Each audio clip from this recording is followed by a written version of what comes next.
घरातल्या सुखशांतीसाठी महिला वर्ग मार्गशीर्ष महिन्यातल्या गुरुवारचं व्रत करत असतात। माता लक्ष्मीचे हे गुरुवार करत असताना त्या उपवास, धारणा, जप, तप हे सगळं करून माता लक्ष्मीला प्रसन्न करून घेत असतात आणि आपल्या घराच्या सुखशांतीसाठी प्रार्थना करीत असतात। मार्गशीर्ष महिन्यातले गुरुवार करत असताना ते उपवास, जप, तप, धारणा करत असताना बऱ्याच महिला मंडळींनी मला प्रश्न विचारला की महाराज, यावेळेस मार्गशीर्ष महिन्यात किती गुरुवार पडतात, या व्रताचं उद्यापन कधी करायचं, आणि मार्गशीर्ष महिन्यातला जो शेवटचा गुरुवार आहे त्या दिवशी अमावस्या आहे, तर मग अमावस्याच्या दिवशी व्रताचं उद्यापन करायचं का, या सर्व प्रश्नाची उत्तरं मी तुम्हाला आजच्या व्हिडिओच्या माध्यमातून देणार आहे। फक्त व्हिडिओ शेवटपर्यंत बघा। नमस्कार मित्रांनो, मी एकनाथ महाराज भांबळे, नाथवाची या यूट्यूब चॅनलमध्ये मी आपलं मनापासून स्वागत करतो।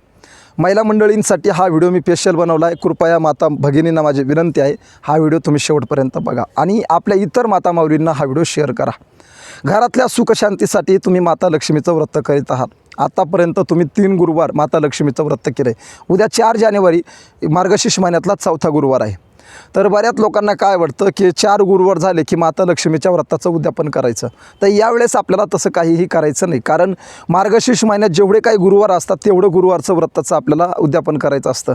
तर यावेळेस मार्गशीर्ष महिन्यामध्ये 5 गुरुवार पडलेले आहेत, तर आपल्याला 5ही गुरुवार हे व्रत करायचं आहे। कृपया दरवर्षीसारखी तुम्ही घाई करू नका, 4थ्या गुरुवारी व्रताचं उद्यापन करू नका।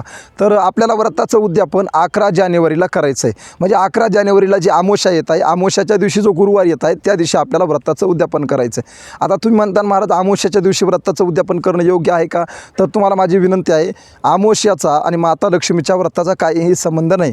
तुम्ही बिनधास्तपणे माता लक्ष्मीची पूजा अर्चा त्या दिवशी करू शकता, त्याच्यात तिळ मात्रही शंका नाही, कारण अमावस्याच्या दिवशी आपण दिवाळीला माता लक्ष्मीची पूजा करत असतो, त्याच्यामुळे यात काही शंका घेण्यासारखं कारण नाही। तर सर्वांना विनंती आहे, अमावस्याच्या दिवशी आपण व्रताचं उद्यापन करावं, उद्या कुणीही व्रताचं उद्यापन करू नये, अशी सर्वांना माझी हात जोडून विनंती आहे। माता 5 गुरुवारी आपण या व्रताचं उद्यापन करायचं आहे आणि यथासांग माता लक्ष्मीकडे आपल्या घराच्या सुखशांतीसाठी प्रार्थना करायची आहे। व्हिडिओ कसा वाटला आम्हाला कमेंटमध्ये कळवा आणि व्हिडिओ आवडला असेल तर आमच्या यूट्यूब चॅनलला नक्की सबस्क्राईब करा। रामकृष्ण हरी।